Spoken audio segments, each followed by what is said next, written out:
So before we get into this interview, a little bit of housekeeping. Obviously, there are some directors, filmmakers, creatives that can't make it to the festival because it can be a bit of a trek, especially if you're living in America or Spain or Germany or France or wherever. You know, it can be a bit of a trek. So what I decided to do again was to get some pre-recorded stuff done. I got on the old Zoom, StreamYards, whatever people wanted me to get onto, I got onto them. And we did some remote calls, pre-recorded stuff, awesome interviews with some great filmmakers that I can't wait for you to listen to right now. Just because you can't get here, you should still get your Q&A, and it should still be with me because I'm the best one. You're going to be getting a few of these throughout the week, scattered around. This is Nerdly Out Loud, Nerdly TV. We are at Romford, the Romford Film Festival. We love the Romford Film Festival. We're going to continue coming back here every single year as long as they will have us. If you've been living under a rock and you have not seen this,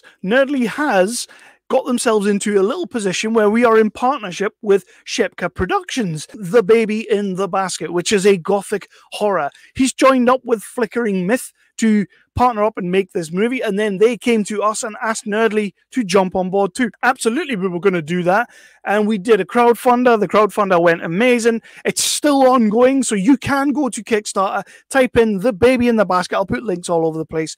Type in The Baby in the Basket.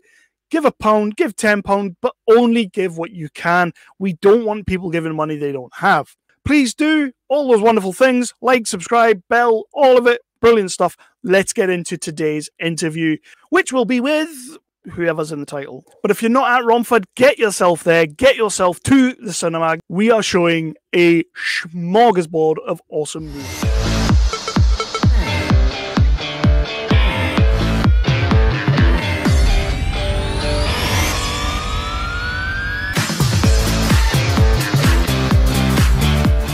For all your news, reviews, and exclusive interviews, we like to cover everything from the big budget to the low budget, as you well know.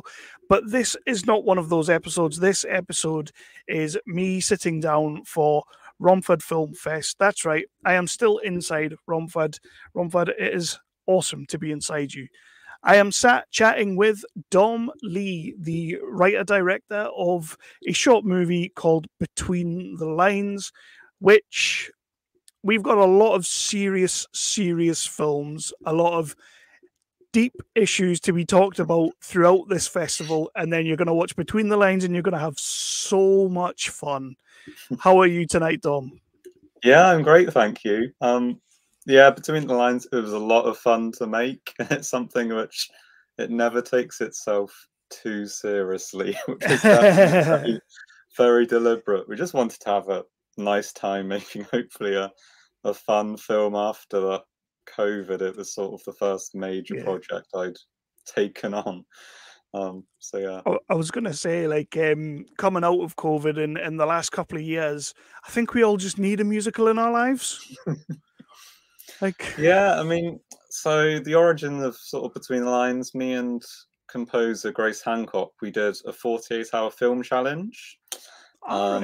Towards the end of 2019. So essentially you have 48 hours, you get given a brief, and you make a 3-minute short film.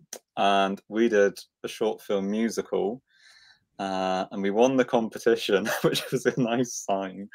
So yeah, we really enjoyed working with each other. And so we started developing a longer musical, which eventually morphed into Between the Lines. And this was just before the first COVID lockdown. And then it sort of stagnated for a year, and it was at the start of 2021 when we properly started developing it again. it was full on for about 18 months before it was finally completed at that point. Awesome. And we're going to be getting to show it, and everybody's going to get to see it. And I'm really excited to see this on the big screen because, yeah, again, I'm just looking forward to having a good time in the cinema.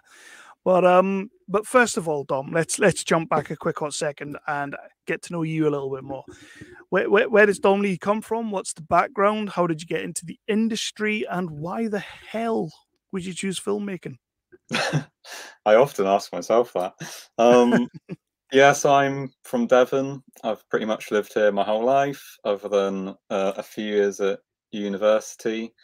I think like editing was sort of my main background, I sort of started messing around with like family holiday videos and started using the old Windows Movie Maker. I think a lot of people may have Nice. had their first sort of explorations with film using that, and yeah, just putting simple videos like that together.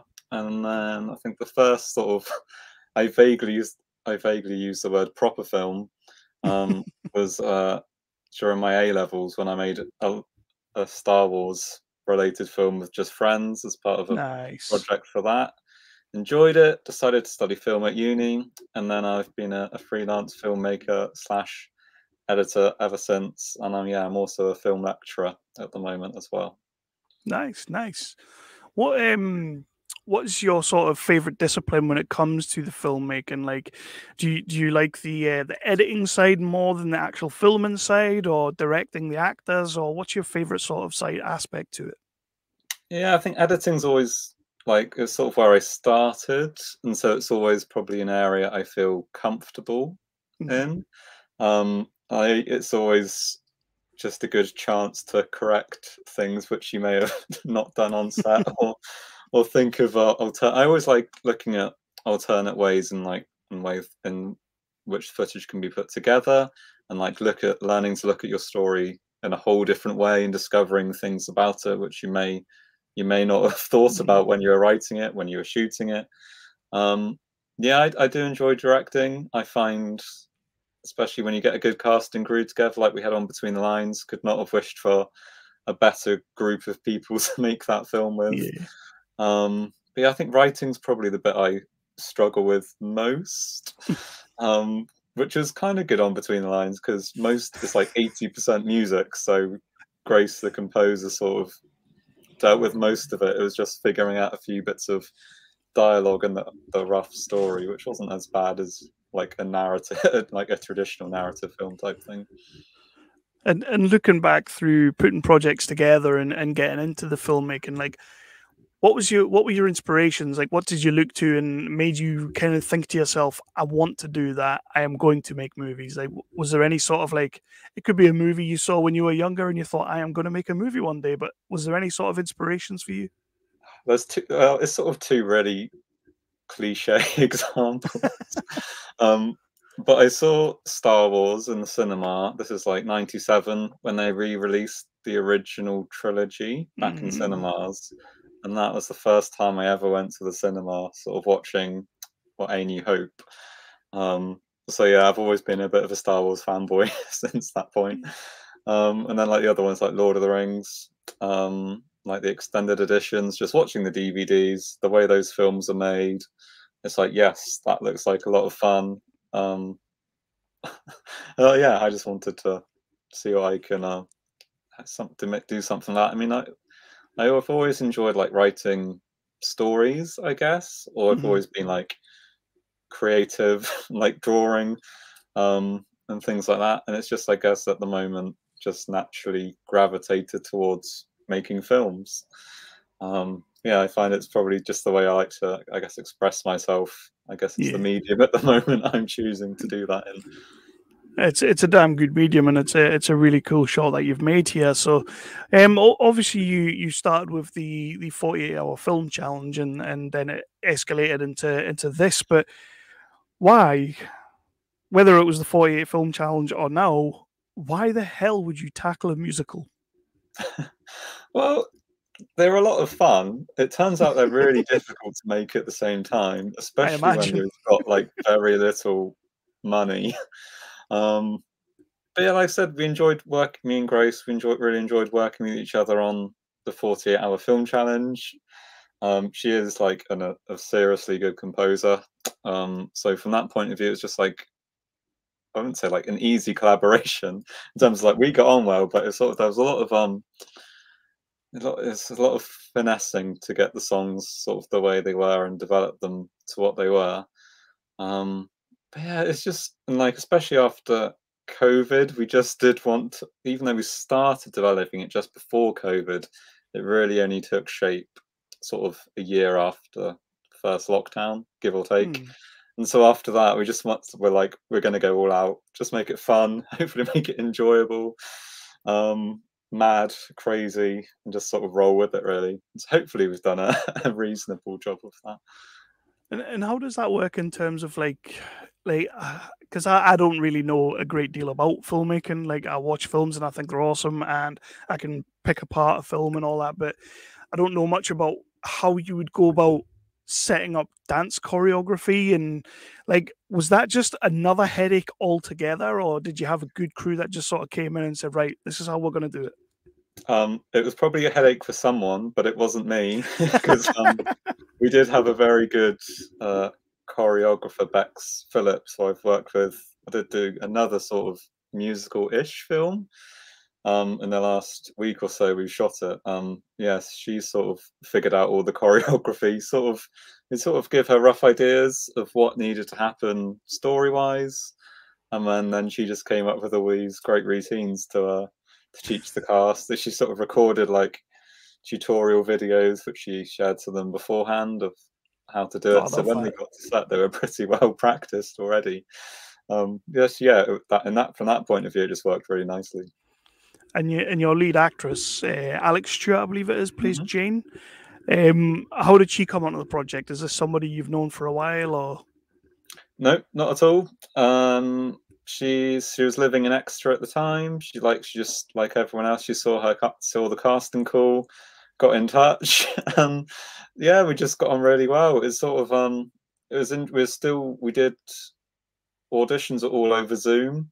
Normally, I'd like really just like meeting people in person and Mhm. sort of chatting to them that way. But yeah, sort of just met on Zoom, got on well, and just sort of you kind of it was an interesting film to cast in that there's like 16-ish Mhm. roles. I can't remember, but it was sort of like a juggling act of figuring out what actors could do what roles, and like some actors may have applied for one role, we may not have thought they were quite a fit, but we thought they could have been really good at another role, so it's sort of balancing all that out. But yeah, we had an amazing cast on this. Couldn't have wished for a better one, I don't think. No, you've got a great cast, definitely. And the premise of the movie obviously is based around a woman trying to save a local library. Where did that come from? Like, why that subject?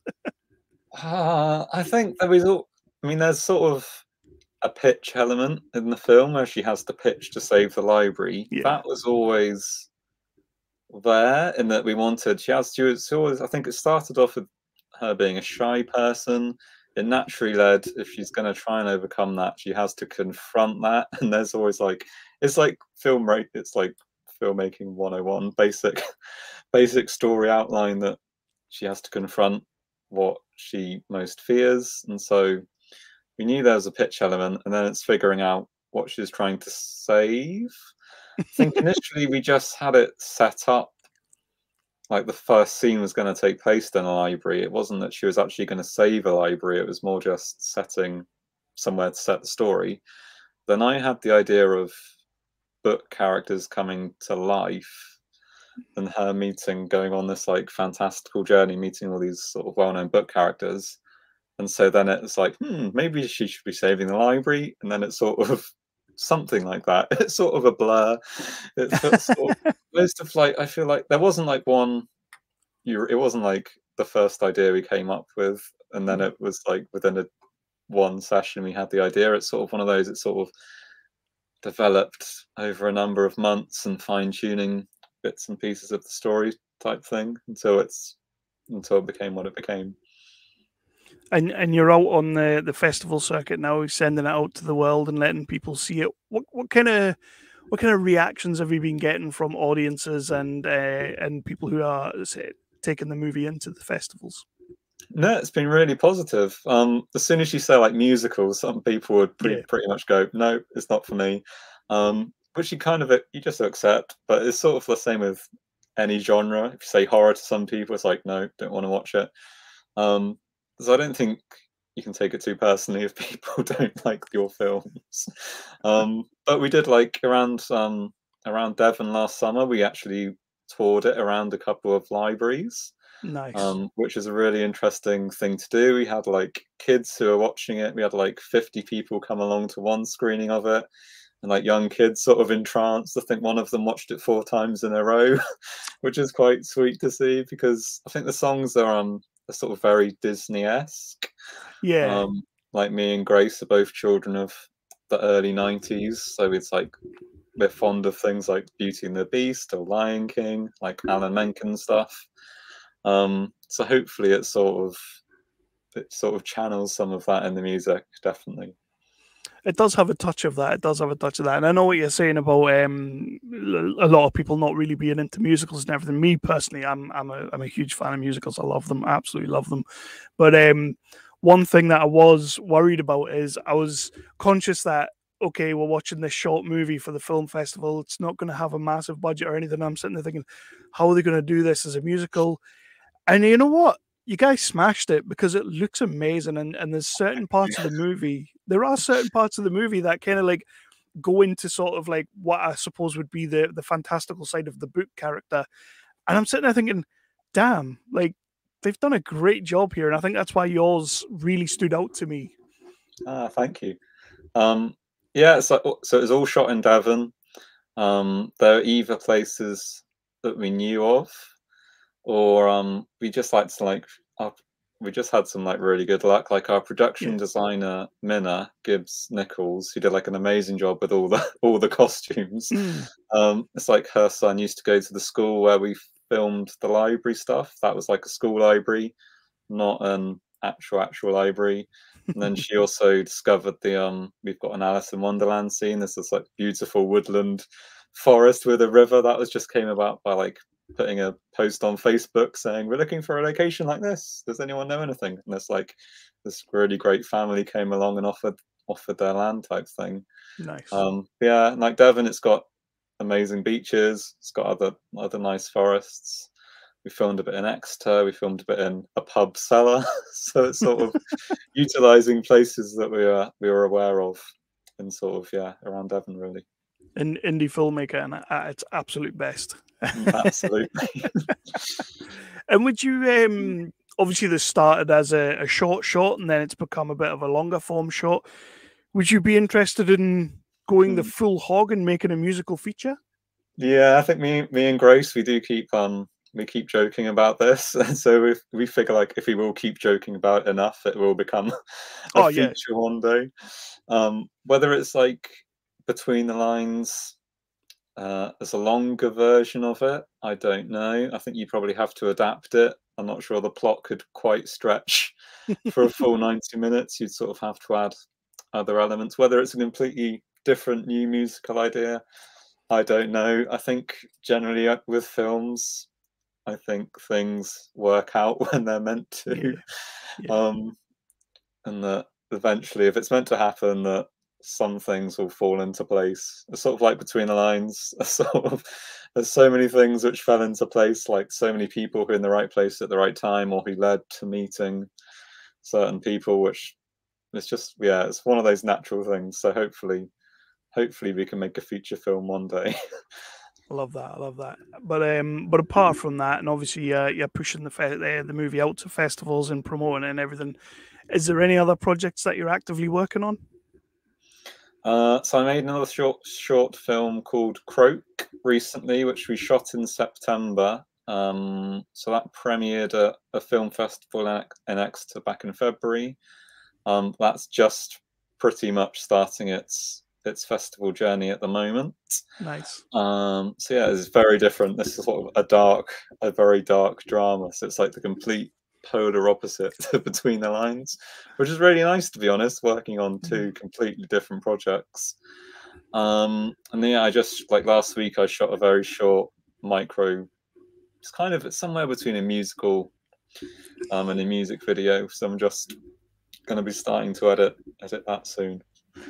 And yeah, awesome. hopefully feature films as the plan soon. But that's a musical. Whether it's a more conventional narrative drama, I don't quite know yet. But yeah, we'll see what happens. And when you sit down and watch this movie, which I'm guessing you've watched it about 1,000,000 times now, because Too many times. I still love it, but too many times. Well, on that, you still love it. Is there any particular moment in there that you kind of maybe on the page you thought, oh man, that's going to be hard to do, that's going to be an absolute ball ache? But is there any particular point in the film that when you're watching it, you go, oh man, that looks awesome. We got that right that day. I am fond of. It's called the sort of the montagey sequence in the middle of the film, especially the Alice in Wonderland scene. I think that was probably anyone who's there would probably say that was their favorite day filming, because it was the first time we'd spent a few days sort of inside the library. Before that point, it wasn't shot chronologically, but that was the first kind of day we were outside. It's like a lovely day, beautiful location. Minna, production designer extraordinaire, she dressed up the location to make it look amazing. I don't know, there's just a really nice vibe on set that day. There's some quite good banter going on between Alex, our leading lady, and Adam, our DOP, which is good fun. And then probably just I do like the end sequence, like the very end section where we got most of the cast. It's the one day that most of the cast were together, sort of singing our finale song, and so yeah, that was quite fun to do as well. The finale song, that when because obviously we have to take notes and put comments and everything like that, and my comment was best original song. Yeah, I mean, the thing is, it's sort of, I think that the songs are definitely earworms. I mean, they are. Yeah, oh yeah, definitely. They are on Spotify, and all that sort of thing. So yeah, it's a testament to Grace's, I think, ability that I can still generally say I do love them, despite hearing them like when she was writing them, like when we were filming, then I edited it. So I've heard them a lot now. But I can still very happily listen to them without sort of cringing or like, no, turn it off.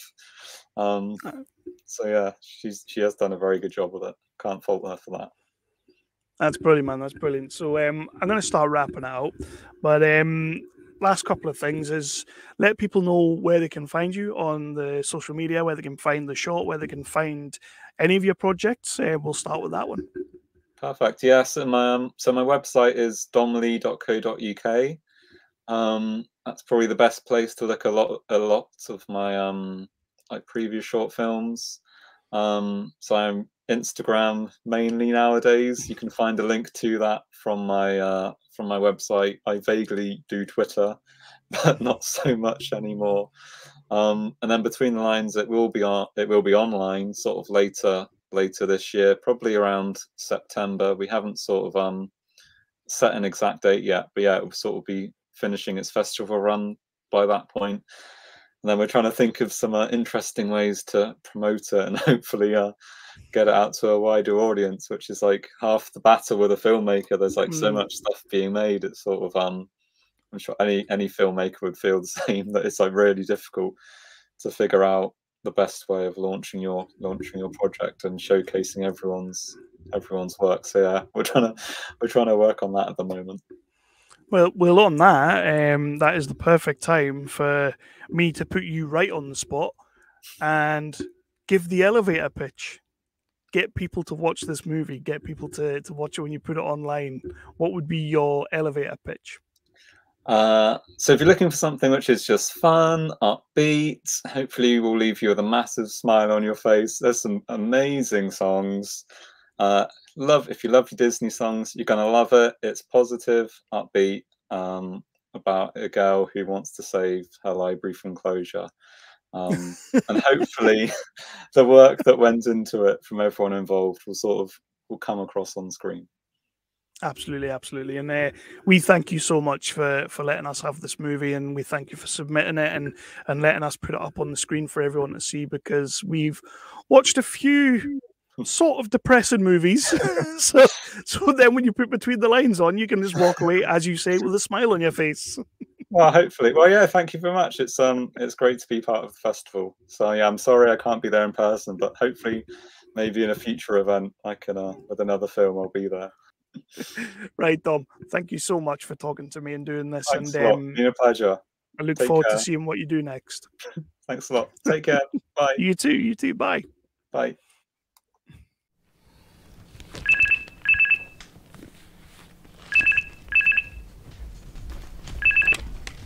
Good afternoon, Sidcombe Library. Knowledge is power. She's been bitten by a what?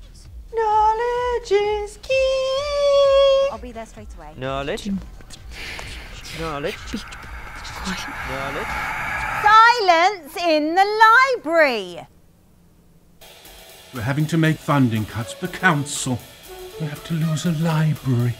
And we're asking everyone to pitch to save theirs. Jane can do it! Bit of a shy one, are we?